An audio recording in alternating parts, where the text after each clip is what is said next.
Good morning, everyone. Good to be back to Wu Healing Group. For those who just recently joined, please allow me to introduce myself. My name is Wei Li, and I work with Dr. Wu. I'm also admin for this group. So if you have any questions or feedback about this group, please let me know. I would love to hear it. In this group, I usually teaches on Thursdays from 9:30 to 10:30. And 9:30 to 10, I usually teach some kind of either a Taoist health practice or some kind of a traditional Chinese health practice. And currently I've been teaching is the 6 words breathing exercise. And today I am not teaching that because also the reason you haven't seen me this past month is because I went to China, stayed for 3 weeks and visiting family. And I came back about 2 weeks ago, and for some reasons been having a hard time adjusting back to this time zone. So it's been, I've been up all hours at night, and but my plan is starting next week. So we'll be going back to our normal schedule. And from 10 o'clock, we will do our Dao De Jing study. And if you haven't seen the previous lessons, no worries. If you go to, if you use Facebook with your computer, if you go to Wu Healing Group, you can see on the left, there is a list of options you can click, and there's one option that says units. If you go to units, you'll see that there are 2 sets. One is the Dao De Jing classes. Once you click in there, you can just watch from the beginning, the first one, until I always put all the classes after live, and then back on into the units, so you won't be missing any session. Also, it's an easy way for people to find all the classes at the same place. There's also another unit that's for Dr. Wu's Wednesday classes, where he will talk about different topics about traditional Chinese medicine. Sometimes might be a formula, sometimes might be an herb. You can also find all his past teachings in that unit. So also, if you use your phone, you probably notice is under Wu Healing Group's name, and the first place to click is units, and that's where you can find all the previous lessons. Okay, so as I said, I went to China. I took my husband and my daughter, and we went to China to visit my family for 3 weeks. We had a great time, and my hometown is a small city in China, even though it has over 2 million people. It's on the East Coast. So it's kind of like Cape Cod for people living in like New England area. So it's a place people go there for to enjoy the summer, have some swim, some beach time, fresh seafood. I have to say, I want to share, if you're interested in going to China, I want to share a couple of my impressions of this time when I went to China. I think my biggest impression is how popular the electronic payment system, like using the phone, is. Like you can pretty much anywhere you go these days, the common way is to pay with your phone. Either there are 2 major systems. One is through WeChat, and some people may all know WeChat. WeChat is kind of like Facebook, like a Facebook group, but it's only on the phone, and you can text family and friends and coworkers. A lot of people actually do business on WeChat. And you can also have a group and have group chats. also WeChat, you can also pay and receive payment through WeChat. And it's very, very convenient. And the other one is Alipay. Both are major. Most places accept both, either WeChat payment or Alipay.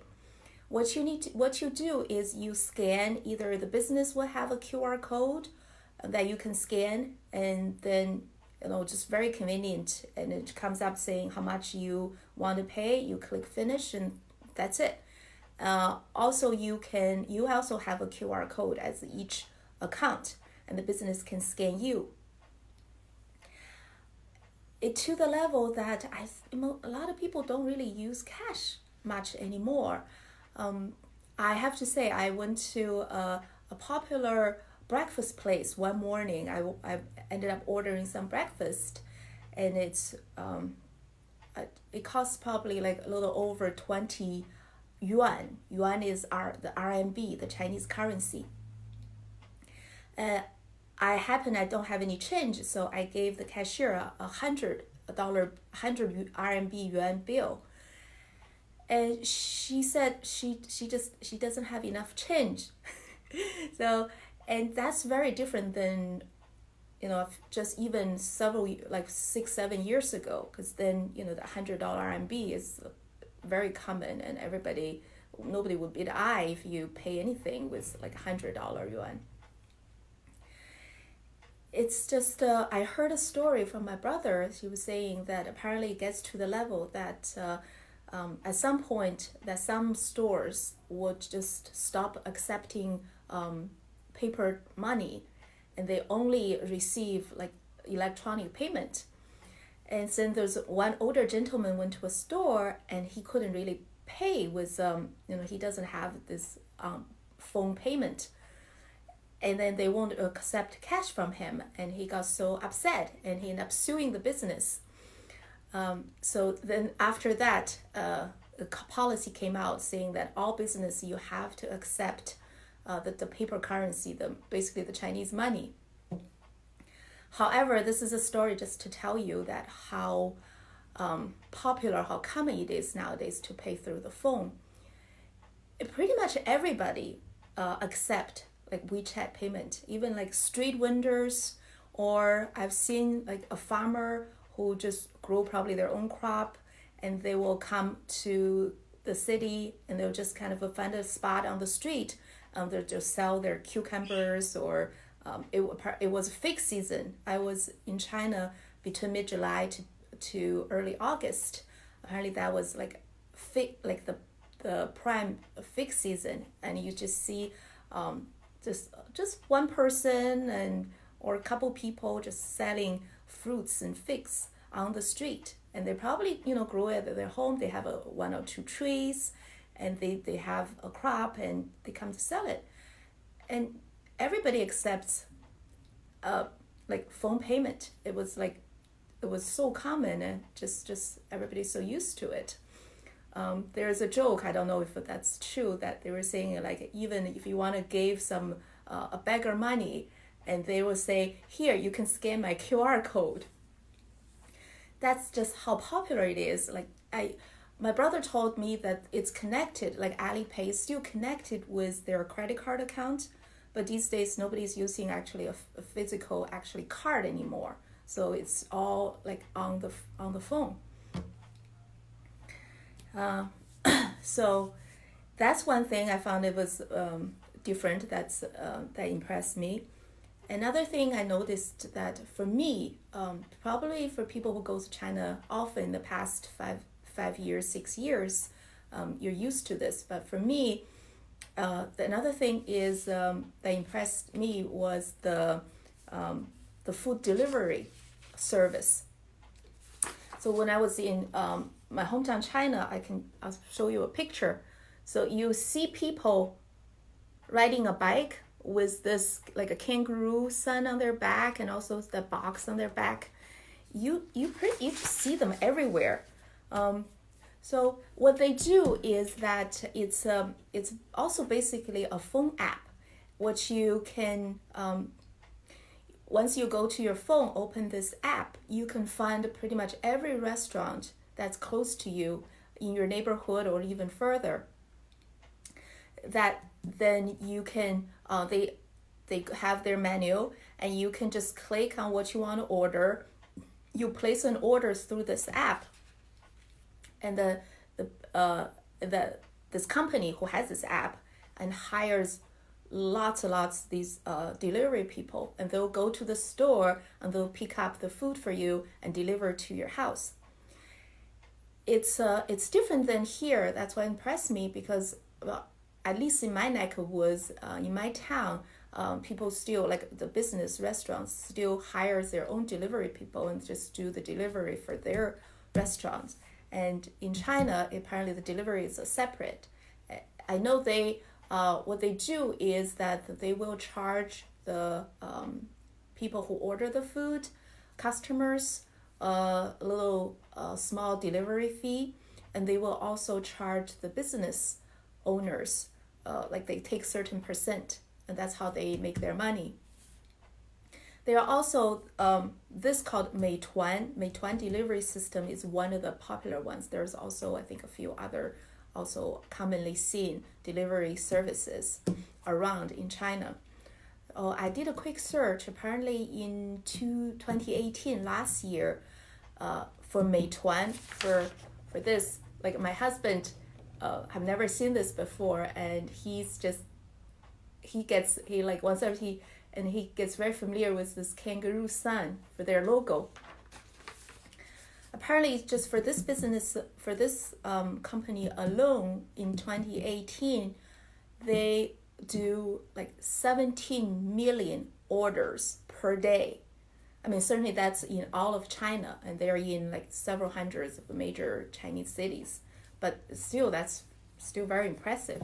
I often see them you can see them in pretty much every in front of every restaurants and getting ready, either to delivery or come and pick up. So those are the two things that I figure for people interested in China, or someday you want to go to China. I feel I'll share a little bit of what impressed me for this trip.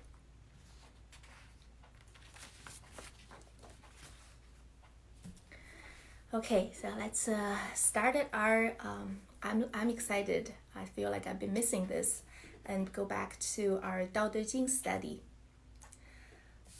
We are now on to chapter 5, and we had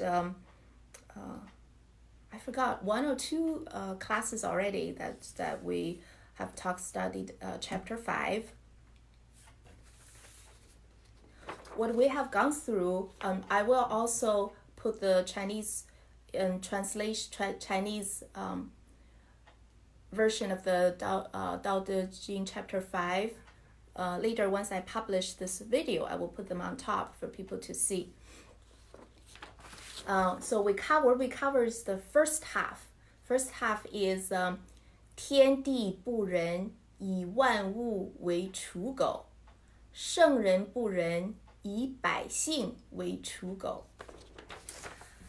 We talked about what Lao Tzu was trying to tell us is that he's saying that the 天地不仁 means the nature is not kind in our our society's standard perspective, and it treats or it sees 万物 means every being, everything, let's say let's say on earth, treats everything as a 刍狗 means a straw dog.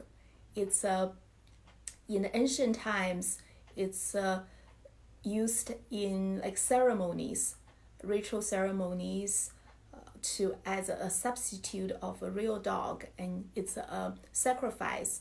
You basically gave the straw dog to God or ancestors that you're worshiping, and then afterwards you burn it. So it's we talked about the last class. What I see this section is talk about that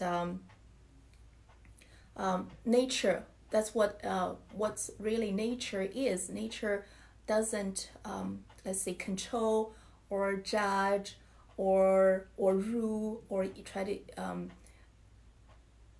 affect things in nature that with a certain moral standard, whether kind or not kind.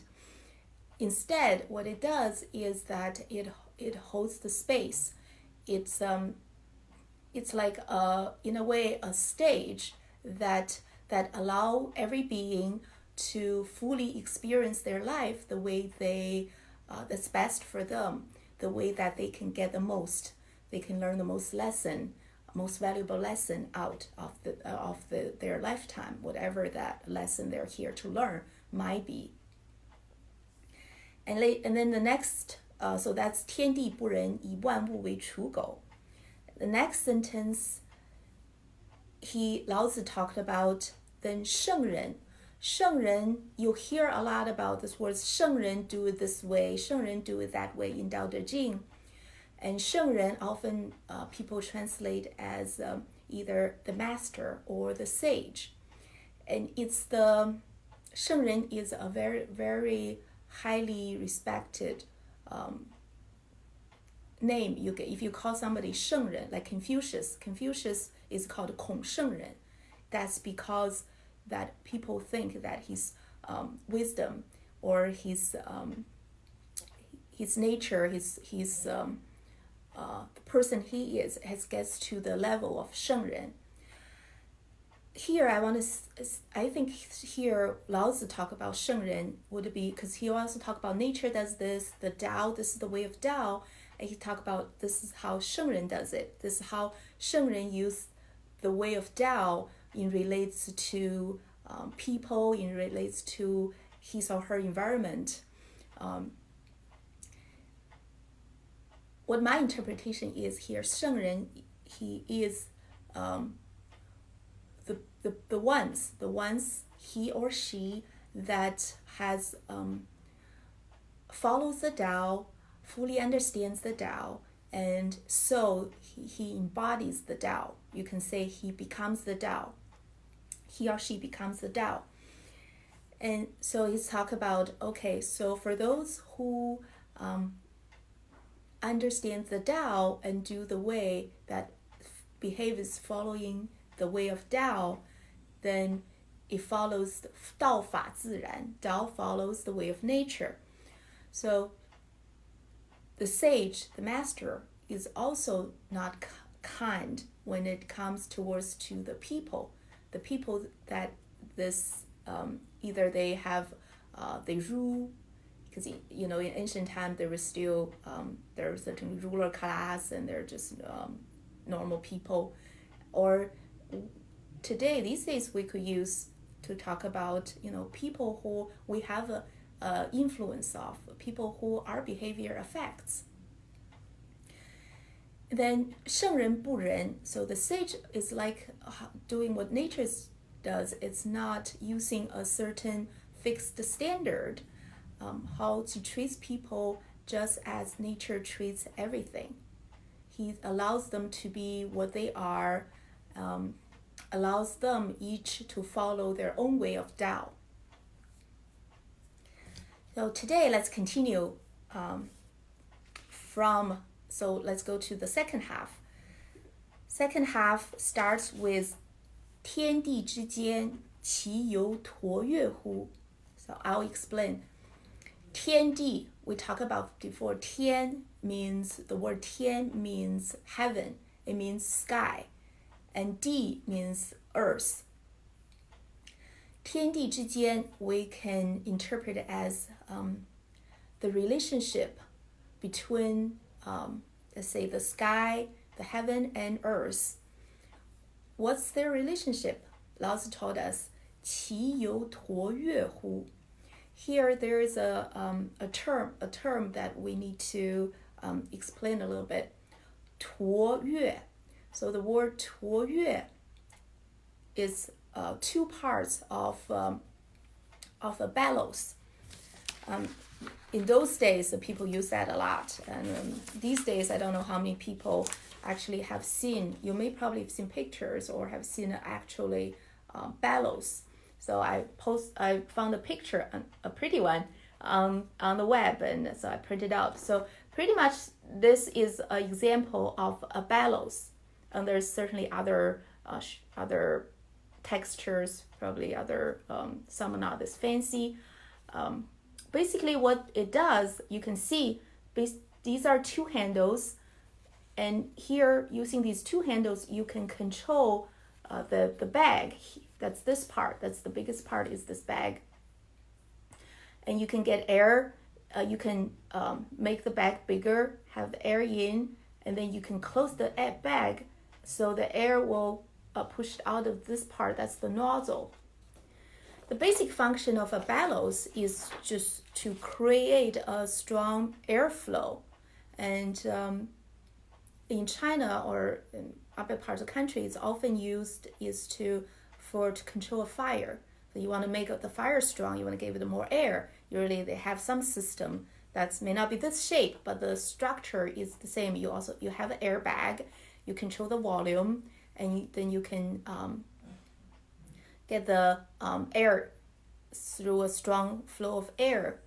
Let's say then you make the fire strong, or if you do slowly, then the fire is less strong. Here allows to talk about the relationship between the sky and earth is like the relationship. Tuo means the back part, the air back part of the bellows, and yue is that nozzle part. Is that the relationship is like the airbag and the nozzle. So when I first time I read this, and many times after, I was like, what does this mean? It's certainly not straightforward to understand. And certainly, Dao De Jing is a very popular book. So it's been studied, and people have discussed about, read about, and wrote books about it for 2,000 years. And it's not just popular in China; it's popular worldwide. Dao De Jing is the second most translated book after the Bible. So I can see that people from different field, from different background, when they read Dao De Jing, they probably will be able to use them for different aspect. For example, I would say if an economist read Dao De Jing, he or she might be able to relate the wisdom in Dao De Jing with the laws of economy, be able to probably better help them to better understand or predict the trend of the economy. If you're a politician, when you read Dao De Jing, you probably will able to relate it with politics, and then probably help you to becoming better with policy making or decision making. And since we're in Wu Healing Group, I think everybody here is interested in learning how to relate it into our health, how do we help ourselves or help others to maintain our health or get our health back. Let's discuss the Dao De Jing. Let's talk about it from the health and wellness perspective. So, how it's related to our body. When I talk about our body, I mean this more general. It's not just the physical body. It's our body, mind, spirit, whole complex. How will this saying the relationship between sky and heaven is like the airbag and the nozzle? How would this sentence relate to our health and wellness? What can we learn from this? And people wondering why was relationship between sky and earth have something to do with our body?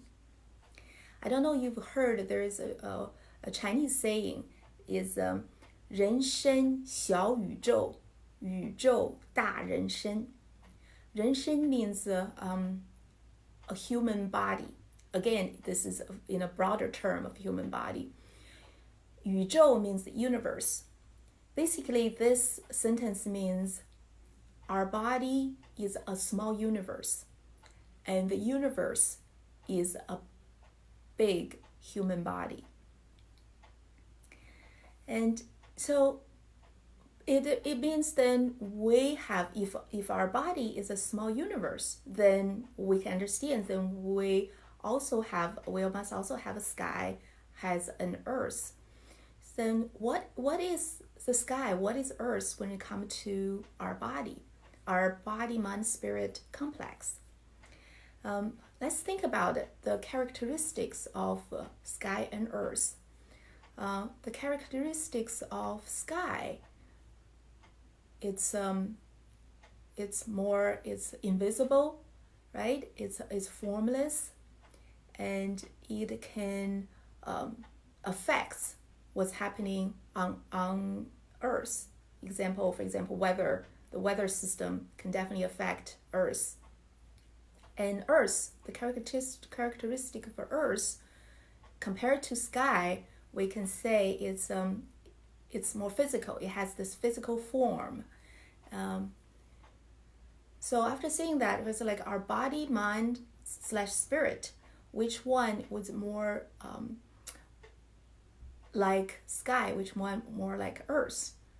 So we can say our mind / spirit, the finer parts. You can say the finer energy parts of us is more like the sky, and our physical body, when we talk about our physical body, is more like can be compared to earth.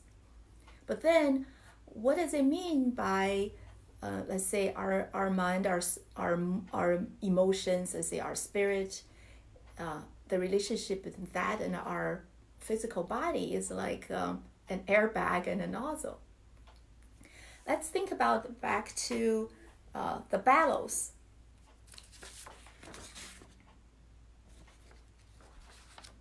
What's the relationship of these two parts?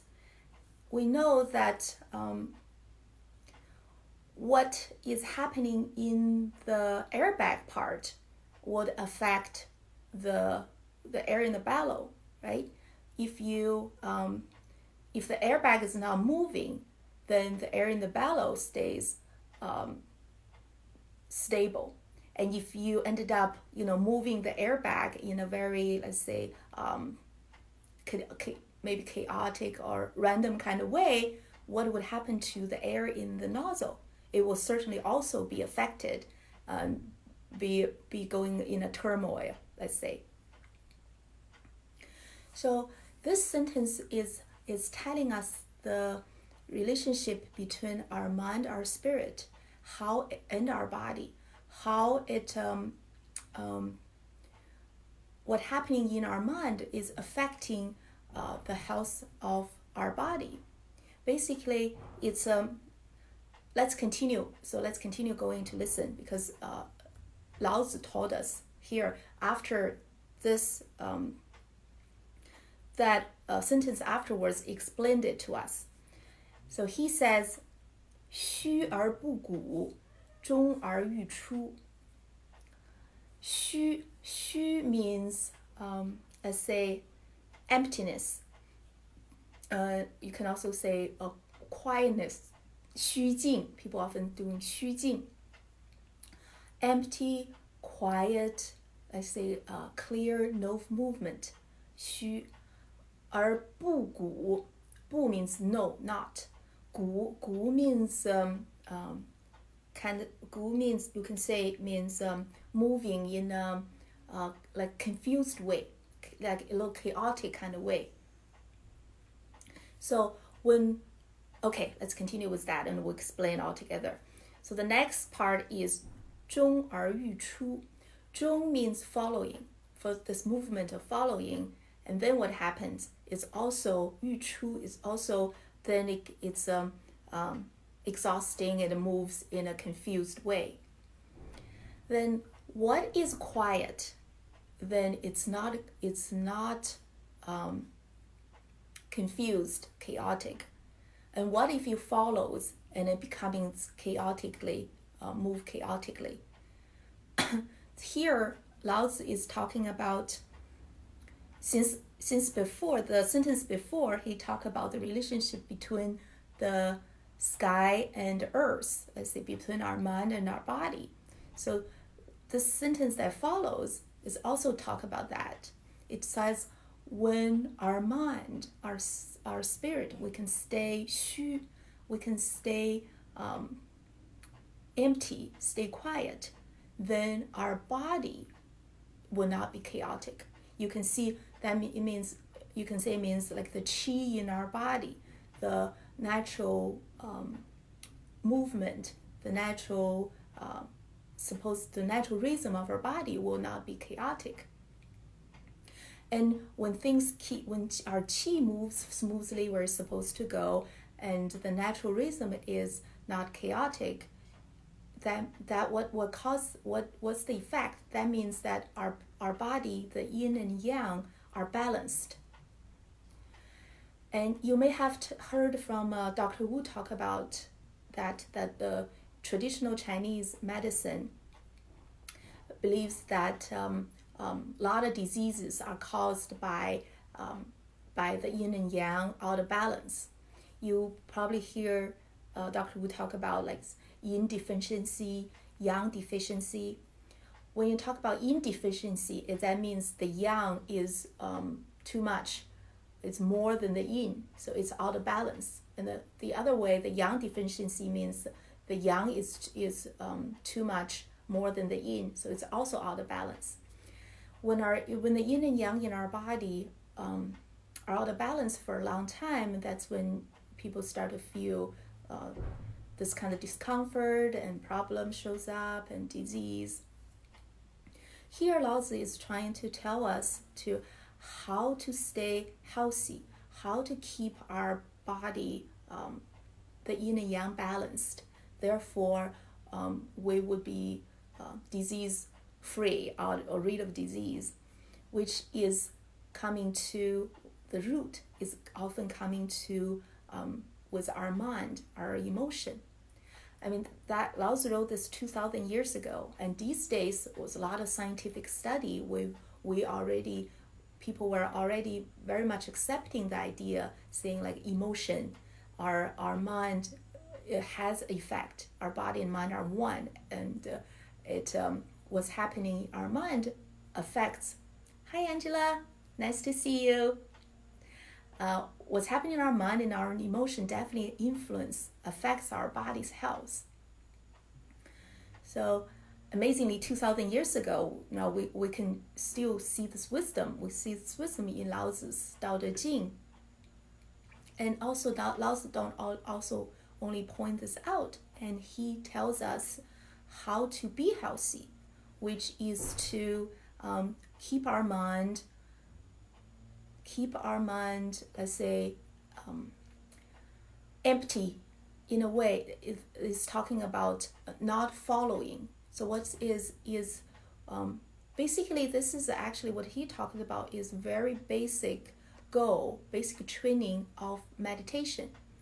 And often when you do meditation, you hear one form or another, the focus is on talking about be the space. And when your thought comes, you let it come. When the thought goes, you let it go. You're neither trying to follow your thoughts and then just go everywhere. Often thoughts can lead you, we have a Chinese word saying 钻牛角尖. 钻牛角尖 means you went deep into the horn of an ox. So you know the horn of an ox is like this point tip. So that's the 牛角尖, which means oftentimes where you're thinking, your thoughts gets you in this loop and get you going in and in deeper and deeper. Basically, you get yourself stuck at the tip of the ox's horn and you have no way out. We also talk about emotion. So also, when you meditate, the goal is that whatever your body sensation, emotion, thoughts, whatever is, in that sense, everything is, even those you think it's yours, but it's also actually not part of you. It's outside of you. You just observe it. You not being affected by it. It comes, I say it comes, let it come, it goes, let it go. And that's for you to train your 定力. 定力 means the strength of being able to be still, being able to be not affected. And it's kind of like your mind, your spirit becoming this big tree. It happens like doesn't matter. Even a strong wind is not going to affect you. Rather than being a little grass, maybe a little something happens outside, and you kind of had to live being affected very much by that. And that also tells us, whether it's emotion, whether it's also outside factor. When you're being able to have 定力, train your mind, it also helps your body to be stable, to not be affected with whatever that would end up being harmful in the long run for your body. Okay, I know we're running a little late. We have this last sentence left, then we're done with chapter 5. So bear with me just for maybe a few minutes. Thanks. So the last sentence in chapter 5, it's 多闻数穷，不若守于中. Other version has 文 is replaced by 言. You often hear talk about 多言数穷. Basically, this sentence means that either 文 means you're hearing, you're learning, you're getting a lot of information, or 言 means you talk, you're giving out a lot of information. It's talking about when you do 多 means a lot. When you focus on either talking or trying to getting a lot of information, probably also including doing a lot of thinking, planning. 数穷, it just means you actually, the more you do, the less you will be able to know, to able to grasp the truth of whatever you're dealing with. This relates to Dr. Wu often talk about Wu Wei. You probably have heard him saying Wu Wei. Wu Wei literally translating Wu means no, Wei means doing, behaving. However, it's not, Lao Tzu or Dr. Wu is not telling you to just be a couch potato and not doing anything. It's the Chinese, especially in ancient Chinese, they're very concentrated. Usually it's like a couple words, and it's up to you to really understand, and using your experience, your background, and your learning to really understand the deeper meaning. Here, when Lao Tzu or the Taoists talk about Wu Wei, it's more a deeper. That's where it's like your mind stay quiet. In that way, anything you do, you actually probably you find out that when you keep a clear mind, oftentimes the intuition or wisdom, it just, whatever you need, we're all connected to the deeper, bigger, let's say universal truth, universal you, the bigger you, and it's all there. What you need to do is to often on this level you do Wu Wei, no doing, so that you will be more connected and you get the intuition. Then you can actually better deal with or solve or help with whatever situation that's presented. So here Lao Tzu also talk about it. If you're focusing on a lot of in your thoughts and trying to figure out what to do, it's not as good as 不若于守于中, means it's not as good as being quiet, stay in the middle and not following, going this side, that side. 中, the word Zhong means middle, and you will see in Dao De Jing that Zhong is a very important word. It's Lao Tzu gave it a high. Basically, for Lao Tzu, being able to be Zhong, you're in like really a high. In a way, it's high virtue to be able to stay 中. 守中 means keep in the middle. It just means not going extremes, not have your mind not being biased one way or the other. However, you'll be able to be in the middle, so you'll be able to hold space for both sides. And that's why Lao Tzu talk about being able to do that. Then we will naturally, our body, then when it comes to our body will naturally be yin and yang balanced. And we will certainly, naturally, everybody's supposed to be healthy when we be able to follow this 守中, this natural way of Dao. Okay, thank you very much, everyone, for watching this session. And next week, we'll continue on to Dao De Jing Chapter 6. Have a wonderful week, everybody. I'll see you next week. Bye-bye.